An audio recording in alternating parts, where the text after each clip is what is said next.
G'day everyone, and welcome back to another episode of Free Kick, the AFLW fantasy podcast. Today, we are talking to Gold Coast Suns, and to join me, as usual, we have Liam. How's it going? I'm very good, Will. I'm excited. I'm keen to talk about some Suns. Yeah, Gold Coast have quickly become one of my favourite teams to watch and discuss, so let's jump into it. Liam, give us a bit of a history of the Suns. So, season 7 for the Suns was by far and away their best season. They finished 5-5 and just outside the 8, actually, and really put it down to basically just a really bad loss against Brisbane during the year as being part of the reason why they didn't manage to make finals after having finished 3-1-6 the season prior. That kind of speaks to a lot of what has been going on at the Suns, which is they've always had the big sister up the road in Brisbane being that really dominant side and have really struggled to get results against them, which has always kind of set their season back outside of being competitive in a lot of games against some, a pretty accomplished sides otherwise. Yeah, and I think it was pretty impressive how they did go last season because they lost a lot of players to expansion, particularly to Port Adelaide. Yeah, well, they lost almost all of their leadership group last year. So it was, as you said, very impressive that they managed to pull together such a coherent playing group. And even then, they had some injuries to some experienced midfielders during the season. Like Jamie Stanton, ACL in week 2. I guess that's a good transition into sort of what are the team changes? Who's coming in, who's coming out? Well, the main... We're going to start with the outs this time because they've already been discussed. Earlier in this series, the two biggest outs were Ellie Hampson and Jade Pregelj, kind of a very experienced key defender who would have been expected to roll right back into the side, if I'm being honest, in Jade. And then Ellie was inside one of the tightest midfield groups you could possibly imagine, just in terms of the number of people that rolled through there. And they're now both over at Brisbane. And in terms of their ins, there's no absolutely massive names. Like Clara Fitzpatrick is a key defender from St Kilda, who probably takes the same role that Jade left. And then Maddie Brancatisano, Jordan Membry, and Ellie Mora, all who will be probably forward or forward adjacent players coming in this year. But none of them are like massive names kind of in the AFLW space. So it's not exactly been a massive off-season for this group. Yeah, for sure. I think it's basically speaks to how they improved last season because it means they're mostly just filling holes rather than requiring big names to improve. Yeah, and like that's going to make for some interesting fantasy analysis as well. Absolutely. Well, you did speak briefly about how they lost all their leaders, and apparently I've been integral in selecting Gold Coast leaders because last year I picked Tara Bohana as the captain for the Suns, and then that happened. And this year I've done it again because I've once again been able to appoint someone into a leadership role following the interview. For this episode, we managed to get new Gold Coast leadership group member Jaq Dupuy onto the show.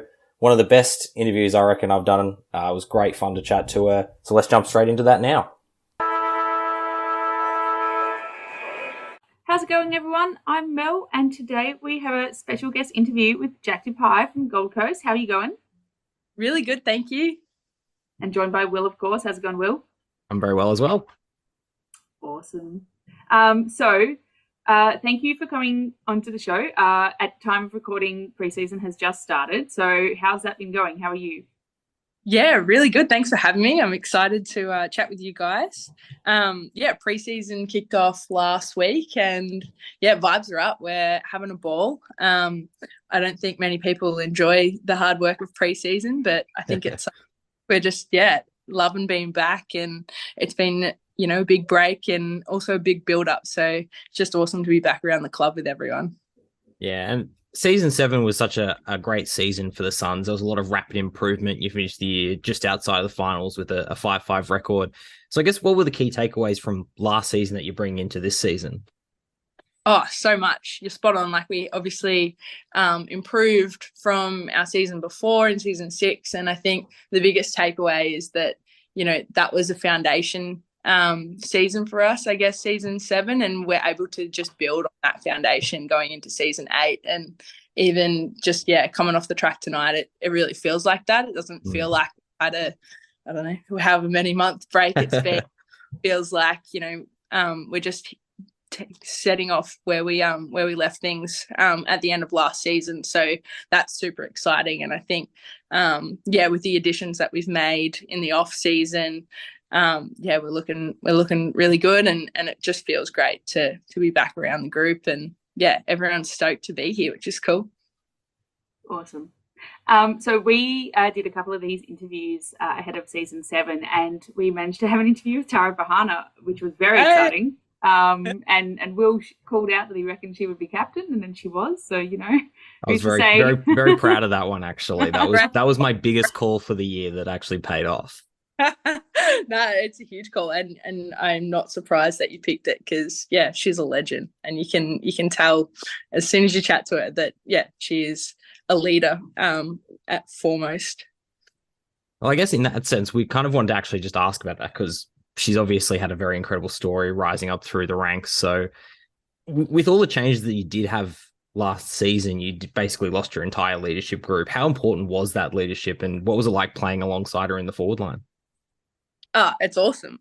She's a phenomenal leader. I think it's interesting, probably from the outside to say that, we had a complete change of leadership group and stuff. But I think, I guess as players coming from season 6 to 7, it was really clear the leadership that Tara had, and also just the ability of her to set the standard, and also just the importance of being 100% yourself all the time. And I think that's probably the thing that has come through for our group, and that growth of how important it is for everyone to belong. And Tara sets that example, because she's unapologetically herself all the time, and makes everyone else feel safe to do that as well. So I think, I guess going into that season 7, it was really clear, I guess, for us as a group, that we knew who the leaders were. Bess Keeney being in there as well between season 6 and 7. So, she just carried on that role that she's always played for us in being a leader too. Yeah, nice. One of the things she mentioned when we interviewed her last year was that she was saying that you're going to be a big up-and-comer in the coming seasons. So that was very exciting. And we can see that that's already started to play out. So in your second AFLW season, more time on ground, huge improvements. How are you feeling about the improvements you've seen in yourself so far, and what are you looking forward to continuing to build on? That's huge coming from Tara. Thanks for that shout out, TB. But I think for me, I guess my journey has kind of been season 6, getting called in sort of at the 11th hour, was really just about, I guess, proving to myself that I deserve to be here. And then I felt like season 7, I was then, I guess, able to prove to everyone else why I should be here. So I feel like coming into season 8, I really just want to get to the space of improving and not proving. And that's my focus of, what else can I achieve? What can I bring to the group? And really just do my role. I think firming up what my role is in the group has, I guess, been a bit of work in the off season, Joycey as well. So I think, coming into, give it a full crack, and not put any limits on what I can achieve. Yeah, fantastic. And I suppose just in that sense, has there been a bit of a focus, I guess, on, as you say, improving rather than proving? Because do you now feel like you're an established AFLW club and you feel like you deserve or you should be playing finals? Is that a focus that you've been putting in this season or going ahead to this season?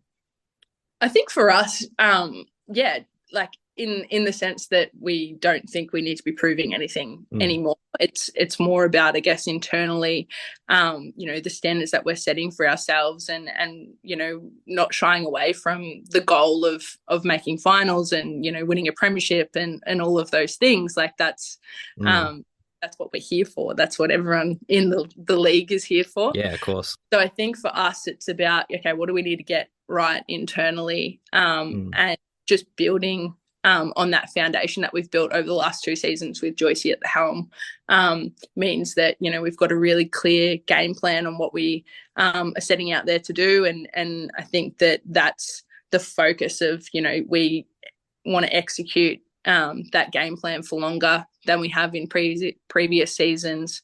And play to our strengths of what that is to be a Gold Coast Sun. Yeah, fantastic. And like you've mentioned that you've had the continuity of having Joycey has been a really important thing for the club. And it was quite a tumultuous off season. There was a lot of, you know, people leaving last season and this season. There's been a bit of ins and outs, but I suppose it's been more exciting recruits this season. I'm guessing that's probably been a real positive. Yeah, definitely. We're stoked with the players that we've got in. I think we've gone for a real mix of young talent and established players in the mix, and I think we can be really happy with the recruitment that's gone on. And just seeing those girls out on the track already, it's exciting that I feel like we've recruited not just great players, but also good people that fit in the mix and what we need specifically to build on from season 7, which I think is, a huge credit to Joycey and the whole team for knowing exactly what the playing group needs and doing everything they can to make that happen. You mentioned before the part of like what you're hoping to get into season 8 is figuring out a bit more about your role. What type of, like, as you kind of had a bit of a ruck role, I believe, in the past, and a bit of forward. And what are you hoping to get out of season 8? And like, where are the club looking to play you, and where are you looking to play? Yeah, I think it'd be no secret in me sharing that I'm going to want to establish myself as a key forward primarily. That will definitely be a focus. Obviously, having more strings in your bow is always helpful in being able to be a bit more versatile. But I guess for me, that's definitely a focus. Those key forward attributes more, and being able to be, I guess, looked at as a key forward. That rather than, you know, something that's 50-50 or whatever. And I think, that I've been really, I guess, clear that is a focus and what I want to do for the team. I'm a little disappointed you didn't say I want to be the star midfielder, but I think the key forward makes a bit more sense. You did star as a goal kicker last year. You kicked 7 goals in that ruck forward role, and you've also You've added some more forward firepower in the likes of Jordan Membry coming from Collingwood and Maddie Brancatisano, who played in the forward half for Richmond as well. How is that forward mix sort of looking, and does that sort of change your role in a sense, or is it something that'll, I guess, benefit you because there's more forwards to help you out? Yeah, I think the recruitment we've done is super exciting for the likes of Branks and Mems and even Ella Mora as well. I think, and then of course we've got Jamie Stanton coming back in the mix too. So I think it's just super exciting for us as a forward line group to have all of that talent available. And I see that is only going to add strength to us as a forward line group. And I think they all bring something slightly different to one another. So I think that diversity amongst our forward line is going to be a real threat that we can continue to build upon in season 8. I guess for the likes of us tools that are in that forward line group, it's exciting to have smalls that I guess create that spark and that excitement to watch as well. You know, the likes of Ashani Bush as well. Last season, it's like, you know, you see that kind of spark and talent across the group, and I think that's going to be a real challenge, hopefully, for other people to play against. Yeah, nice. Actually, that fits into the next question, which is around, like, we get very excited from a fantasy perspective, because at the end of the day, we are largely a fantasy podcast about trades and new players and draftees and debuts and all of that stuff from a statistics perspective. But something that's really exciting about the Suns as a team is how much focus there is on, like, internal talent development. How does it feel being part of a club that's got such a strong focus on that, and who are some of the, like, kind of young developing players that you've enjoyed kind of training and growing alongside? Oh, heaps of them, to be honest. But I think, for me, especially as like a older player, but also still new to football, it's great for all of us to be able to experience the benefits of that development, as you say. So, the likes of coming along to training and lining up against Darcy Davis as well, our young recruit this year, and just seeing that talent that's going to come through. Even we've done, obviously in the autumn series, we had 3 games and we're able to play quite a lot of our academy, and it's just phenomenal to see the talent that's in there. And that's a credit to Sammy Isles, our assistant coach, who heads up the academy side of things, because not only are they individually talented, but their ability to, play the way that Suns want to play as well means that, we're communicating that sort of game style across the board, and means that they can slot into that mix really easily, which, obviously puts the club in a really great position going forward in coming years, that, our draft picks are going to know exactly what we need them to do and be able to add to any group pretty dynamically and pretty quickly. But I would say the excitement is, I guess, seen right across the group. The development that I've seen in the last 2 years, or last year and a bit, has been phenomenal across the group. And we seem to have a lot of players as well that have come across from different sports or are relatively new as well. So for people to hone in on their craft, and Joyce's ability to really focus in on those small things that need to happen. Yeah, it's such an exciting time, as we said, at the Suns. And speaking of natural development, I think it's really hard, especially from a fantasy perspective, to not talk about Charlie Rowbottom, who we all know is an absolute star. And I think one of the things that for me is particularly exciting about Charlie Rowbottom is the fact that she knocked back massive interest from Sydney to go play as their marquee player alongside her brother at the Swans. I guess that must give you really great confidence in the club, and that a player like her is sticking around to help drive you guys and be one of those standard setters.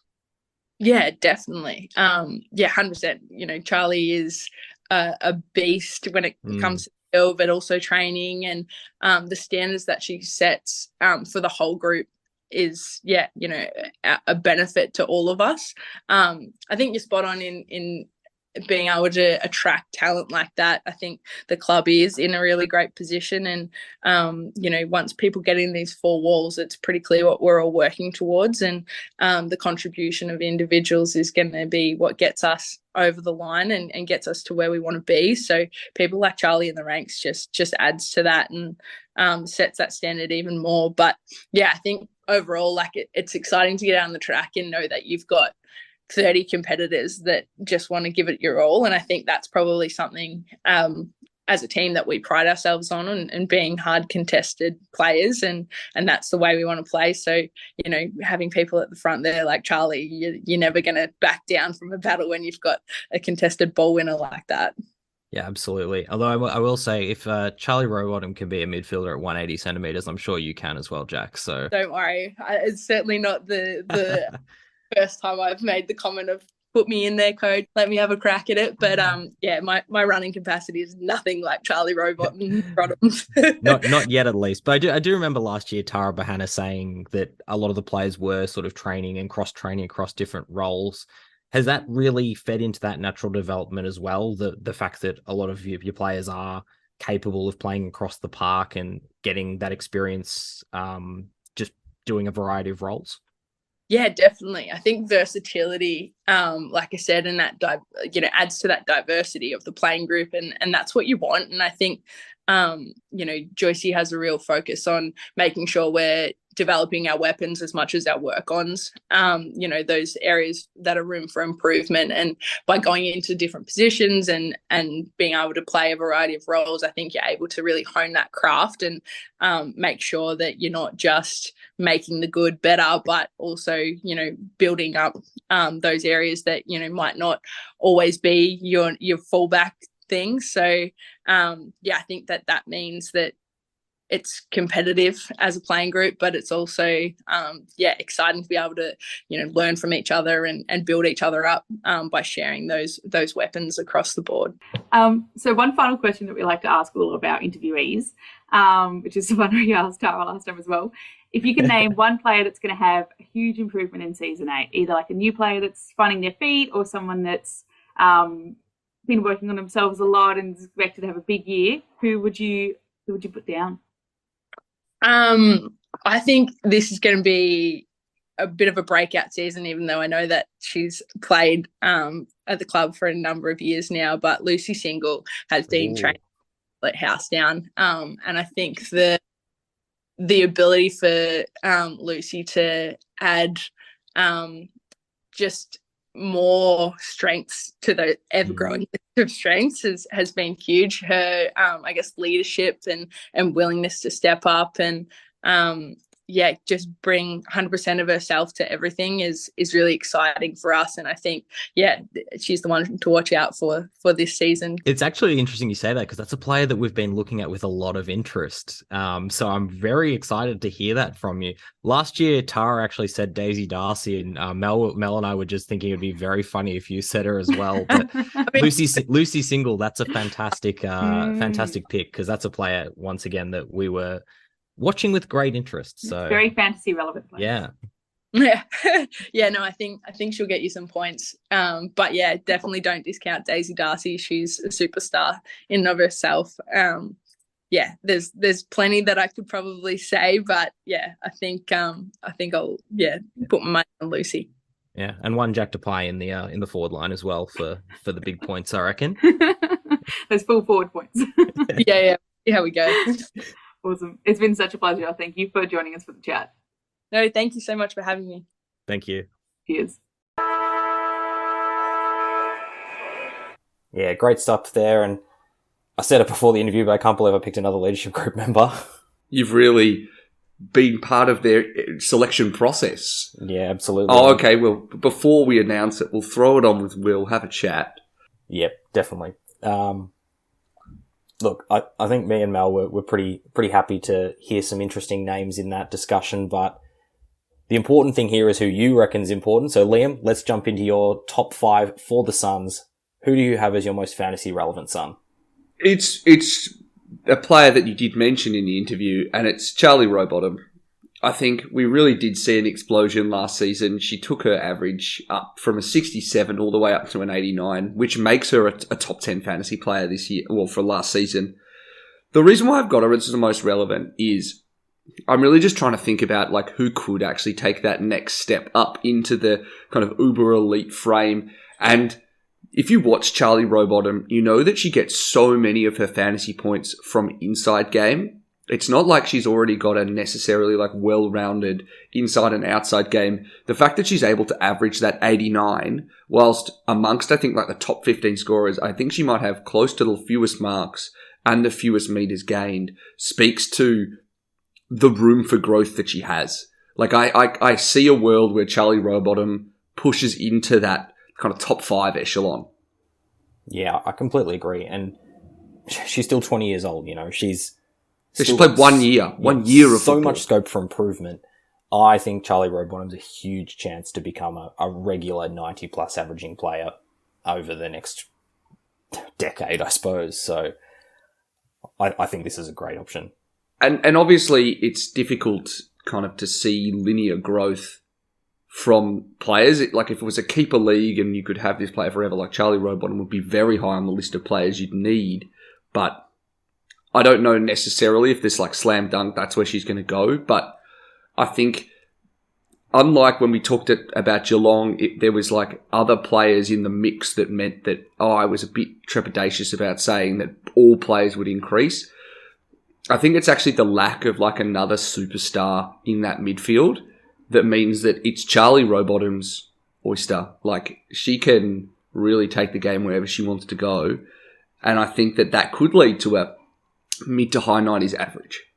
Yeah, I agree. And she didn't drop below 85 after round 4 last season. That's consistency you dream of.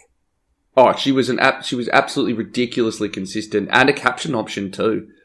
Like that was the other thing that I think we really do need to think about is if for whatever reason we don't have Marinoff or Turbo, it becomes a little bit more of a dicey prospect to pick who our captain should be, and someone that can go at, scores of 118, 105, and then a bulk scores in the 90s. Those are captainable scores. Yeah, absolutely.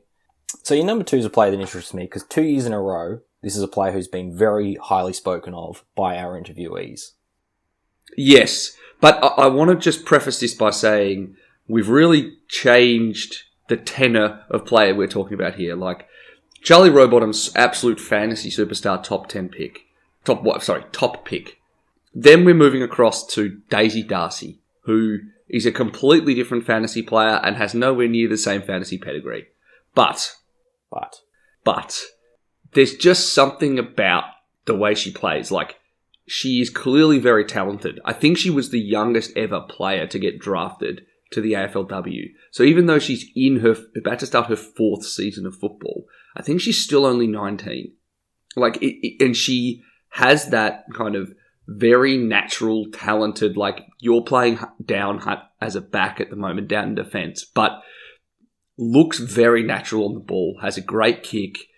And yeah, like you said, I can't stop myself from going, like, 2 members of the leadership group in a row have mentioned Dizzy Darcy as someone that will improve. And we're now very much like what we were doing at Brisbane. We were trying to predict who would take Batesy's role in the midfield. I'm trying to think about, well, who could be the player that takes Jade Pregel's role? Yes, obviously. No, Ellie Hampson. Ellie Hampson's role in the midfield. Because I really can't reiterate this enough. Like, that midfield group at the Suns was so tight. We've talked about it on like multiple episodes at this point during the preseason, but it was just 4 people, 4 midfielders, and then if one of those midfielders, Ellie, wasn't playing, one player would go in. Once it was Anissa Bradfield, the other time it was Lucy Single. And then when Ellie was back, they would come out and not see any more midfield time. Now, Daisy Darcy wasn't one of those 2 people, but on the talent side, she's definitely someone you've got to think about. And she's a defender. She'll be priced at 50, which is decently below the kind of what I expect to be the top price defenders. It's one definitely, if we see any preseason reports and if I was going to predict who it could be, she would be very high on the list. Yeah, absolutely. And I think my only concern is that I worry that she's going to improve, but from a football perspective and become possibly like an all-Australian half-back while averaging 50. And I think it's purely role dependent. And I think she's going to improve regardless of that role this season. But as you've said, we need to see where she's going to be playing and what that role will be. Because if she is playing a bit in the midfield, if she can push that average up towards that 60, she's all of a sudden in the conversation as a top 5 defender. Yeah, I think that's like what we're looking at here. We're looking at a top 5, a roughie, but a top 5 potential defender. Yeah. Well, you've mentioned the very tight Gold Coast midfield once again, and you've also thrown up the name that you have at your number 3, and it's a name that Jaq Dupuy mentioned. Who's your number 3? Yeah, it's Lucy Single. Of the two players who replaced Ellie Hampson last year, she's the only one that's still on the list, with Anissa Bradfield being at the Suns. The Giants, you mean? Yes, that's the one. I think that Lucy Single was already on my radar as well. She's hung around. I think she got onto a list very late in a preseason, but partly because she was an endurance runner. I think she might have even won the 2K time trial when she first made the list. So that was already on my radar. Then hearing what you guys talked about with Lucy, with Jaq, I think that as someone who's going to be priced at 37, who could be the midfielder, I think that's a fascinating prospect. Yeah, I think the only concern for me with Lucy Single is that she is priced slightly above rookie price, but otherwise I think it's a pretty fair selection. It does sound like she's going to be probably first cab off the rank for that midfield role, so if you're able to squeeze her in, I think it's fairly low risk. It's just a price issue, I think. I think it is unfortunate that it's going to be a price issue. I think that if there was a world where we were fielding, 5 defenders, 5 forwards, and say 7 midfielders, she would be much more likely to make my team. Yeah, agreed. It's because she's going to be in a midfield where we're already stacking up options now from Collingwood. I think Jean Anscorn's going to be in there. You're really starting to run out of people to pick, run out of space. Yeah, agreed. I suppose what interests me is you've actually thrown up another option for that midfield group, and this was a player we were all pretty keen on last year before an unfortunate injury. Who's your number 4? Yeah, so the number 4 pick is Alana G, who, again, comes with fairly decent raps, but didn't play a single game last year. A relatively high draft pick for the Suns, because she came from their academy. It's obviously a different situation, but a very, very talented person in general, as someone who has been targeted as a midfielder. I know that she's probably not the highest on the list of players that will take midfield time, but she will be basement price rookie as a midfielder. It's definitely one where when we watch the match simulations and the practice matches, definitely we need to be watching for what Alana G looks like. If she's playing a midfield role, even a wing role, I would happily take, I think.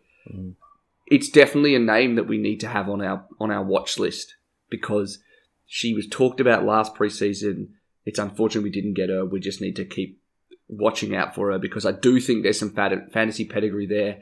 It sounded like she was a pretty decent accumulator at Quaffle junior level.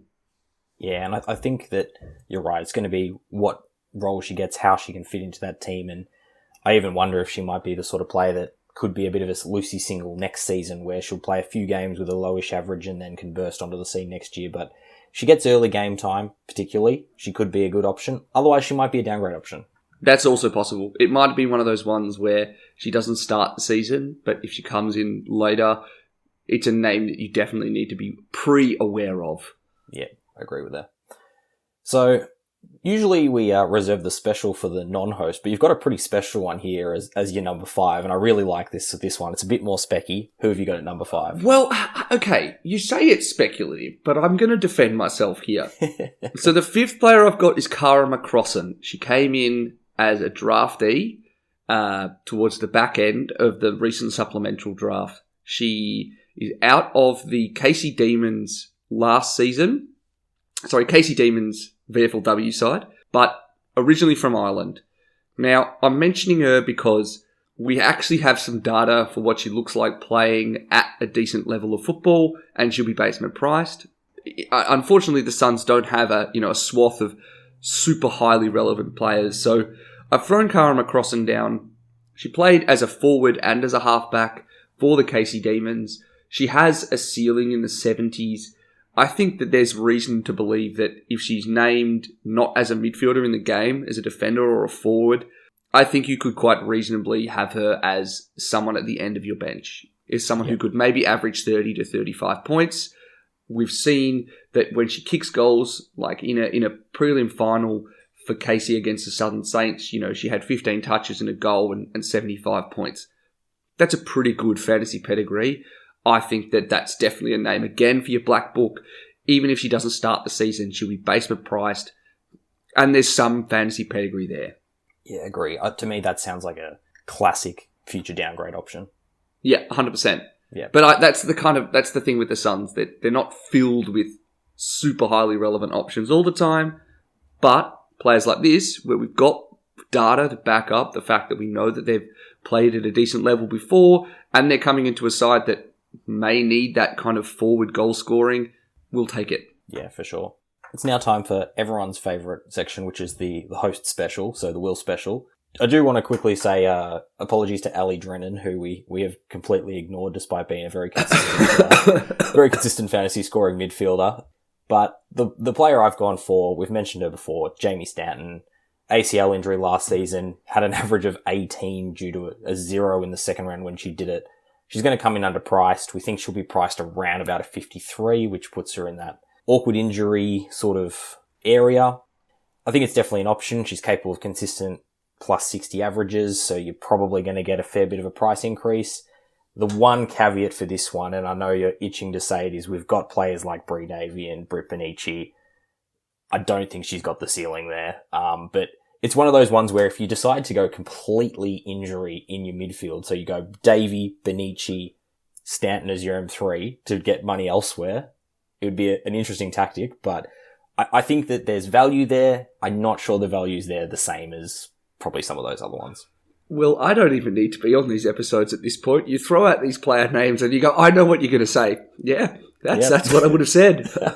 Yeah, exactly. We've done this enough times that we know exactly what each other are going to say. But I think it's one of those ones where it might even be see how she comes out, because if she comes out a bit slower out of the block, she might even drop lower, and you might get an even cheaper That would option. honestly be better. Yeah.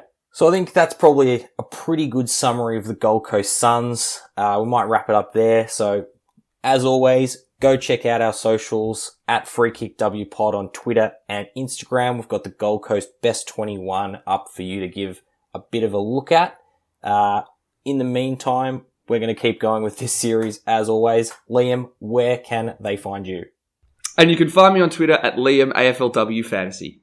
And you can find me on Instagram and Twitter at WillH_VI. Thank you everyone for listening to this Gold Coast Suns episode. Stick around for our next episode whenever that comes out, because we'll be talking the GWS Giants, and that is going to be an exciting one. Absolutely. See you then, guys. See you everyone.